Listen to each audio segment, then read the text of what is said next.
Hi, good morning. Welcome back to the last part of the third lesson of history, Delhi Sultan. Okay, first of all, let's go through let's revise through the past important areas of this lesson. First of all, it is five dynasties.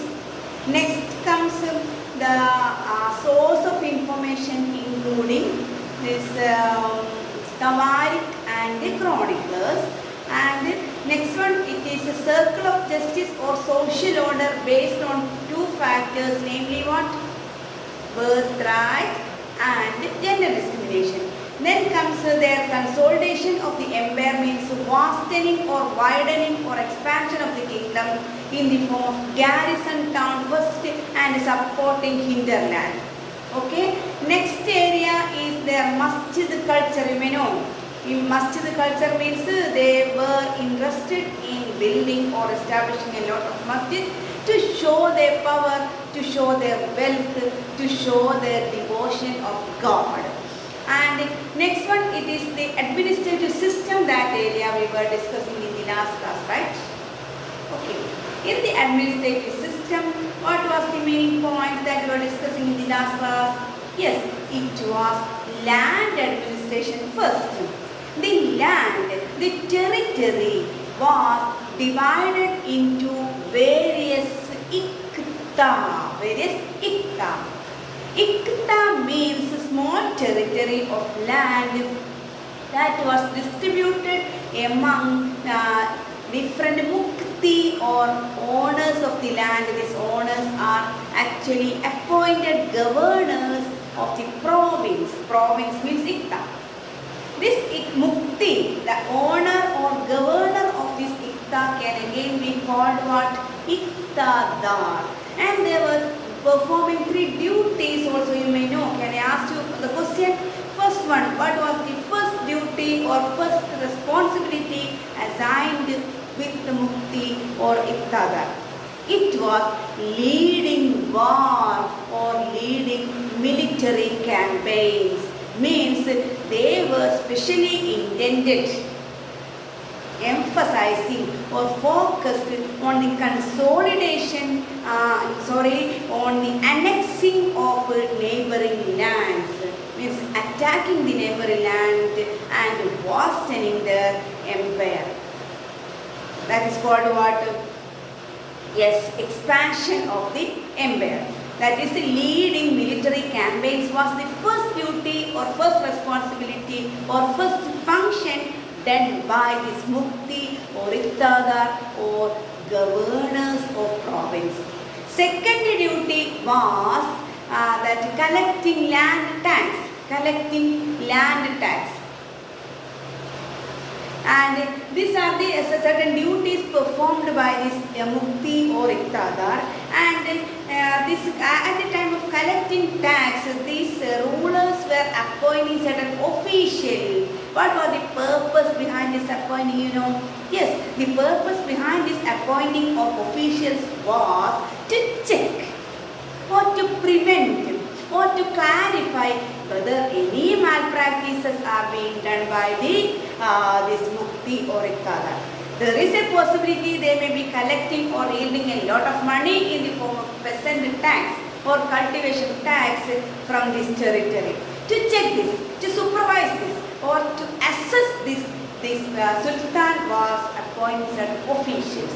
Okay, and later we were discussing about the hierarchical system of administration followed by Delhi Sultans by these five dynasties.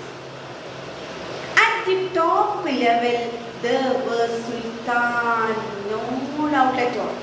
At the zenith or at the top level, everything was controlled by the Sultan.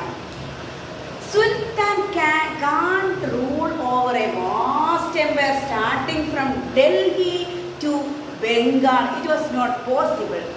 So, Sultan definitely need the support from different classes of the society who were supporting the Sultan in this regard for ruling or controlling or governing a vast land and empire.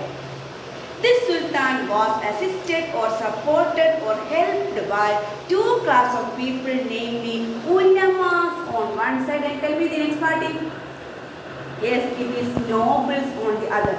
But in this administrative system, we were discussing about one more area. At the time of the reign, what's the meaning of reign? R-E-I-G-N. Reign means rule. At the time of the reign of two dynasties, especially two rulers, one from Khalji and one from Tughlaq. You know who was the most famous Khalji ruler? Who was the most famous Khalji ruler? It is none other than Alauddin Khalji, and the reign of this Alauddin Khalji as well as the most famous Tughlaq ruler called Muhammad bin Tughlaq. These rulers were so cunning enough. Cunning means they were clever enough. They were appointing certain clients. We can simply define clients as the slaves. Means they were based on people, low birth people. These clients were called upon, were summoned, and they were giving certain training for how to rule the country, how to rule over certain provinces, how to handle certain important posts in the empire. These clients were selected by the Sultan, and they were given certain training, and these sultans were appointing these clients in higher levels of offices, higher occupation. Naturally, opposition was coming from the part of the nobles as well as ulamas. Why you know? Because the Sultan, under the Delhi Sultanate, they were ruling over the country on the basis of a peculiar social order, a peculiar type of circle of justice based on two factors. Tell me, which are the two factors? Yes, it is birthright and gender discrimination. That gender discrimination means discrimination on the basis of gender, males and females. Under Sultanate rule, who were giving dominant power was vested in the hands of males only. Females were given no power at all. And birthright means rights were decided according to the birth. When one is found to be born in a high class family, he will be supported with all conveniences of life. All important posts can be handled by the members of this noble family. What about the low or based on people? They were they were vested for hard working only. This is the birthright. So this appointment or this employing of the clients means slaves or based on people in higher offices naturally lead to certain rebellion in the kingdom. Means it was against the social order that was followed by the Delhi Sultanate. Right?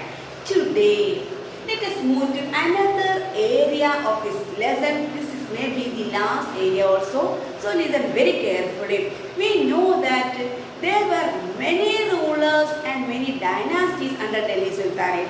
Among Khalji,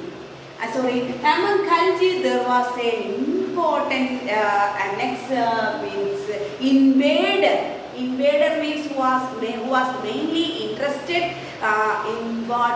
in consolidating or annexing or adding or attacking and invading neighboring lands. This ruler was none other than Alauddin Khalji. You may know a little about him. And among Tughlaq also there was such an opponent, a ruler among Tughlaq also was interested in the same manner. It was Muhammad bin Tughlaq. So Alauddin Khalji and Muhammad bin Tughlaq, which are the administrative reforms brought or enacted or executed or practiced by these two famous rulers. We know that among this Delhi Sultanate, one lady ruler was very famous. She was famous for her nobility and simplicity. Okay, but these rulers were famous for expanding the kingdom, for widening the kingdom, means expanding the kingdom to neighboring lands. You know, the Delhi Sultanate can rule over majority part of the North India and eastern part of India, and they could join or they could annex certain parts of South India also. Who were the most famous expander rulers. They were Alauddin Khilji from Khilji dynasty and Muhammad bin Tughlaq from Tughlaq dynasty, right? Okay, let's go through which are the administrative policies that can be highlighted in the case of these two famous rulers, famous with regard to their expansion of the kingdom, their attacking mood, or their attacking or expanding the or widening the kingdom or empire. First of all, they both raised a large standing army. Means standing army means an army well arranged or well occupied army. Both of them. Who are the both? Yes, on one side one Khilji ruler, on next side there is Tughlaq ruler. Khilji ruler was none other than Alauddin Khilji, and this Tughlaq ruler was Muhammad bin Tughlaq. Both of them were raising a large standing army, a well-occupied army. We know that this well-occupied army was living. They were settling in a peculiar type of town. What was the name of that town? That city? Yes, it is garrison town. And who was supporting food or arrangements for this garrison town? Yes, we know that it is hinterland, the neighboring land or adjacent land near this garrison town. So, both of these rulers were raising a large standing army. Who are the both rulers? One is Alauddin Khilji and next one it is Muhammad bin Tughlaq. Okay, got it? Next we can go to what is the name of the garrison town produced or developed by Alauddin Khilji on one side and Muhammad bin Tughlaq on the next side. Alauddin Khilji was developing a peculiar type of garrison town called Siri. Very important. What is the name? Siri was the garrison town that is established or built by Alauddin Khilji, and this Muhammad bin Tughlaq was developing a garrison town, namely, listen very carefully, Dehli Kubna. Dehli Kubna. Don't misunderstand, it's not Delhi. It is Dehli. D-E-H-L-I, then I, again Kubna. So, Dehli Kubna was the garrison town developed by Muhammad bin Tughlaq, and Siri was the garrison town developed by whom? Alauddin Khilji. Okay. Next we can go through the next important reformation or administrative policy adapted by these rulers, Alauddin Khilji and Muhammad bin Tughlaq. Next one, it is a peculiar type of peasant tax. A peculiar type of peasant. You know what's the meaning of peasant? Peasant means farmers or cultivators or agricultural laborers. This Alauddin Khilji was yielding almost 50% of the agricultural produce. This produce or this tax is called what you know? Kharaj. It's an Arabic term, a Persian term. Kharaj.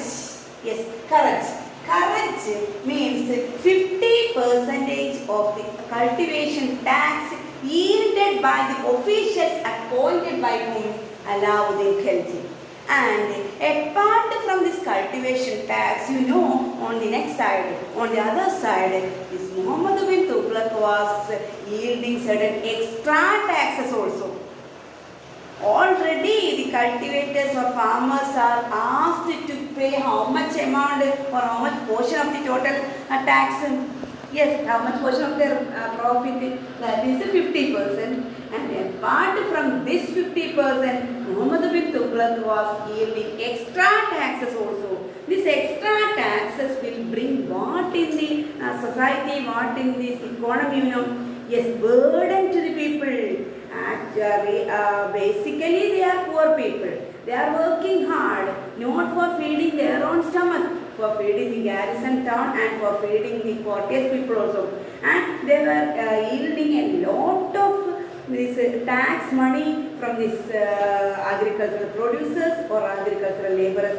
Apart from this basic tax, Muhammad bin Tughlaq again was yielding certain type of other tax also, extra taxes.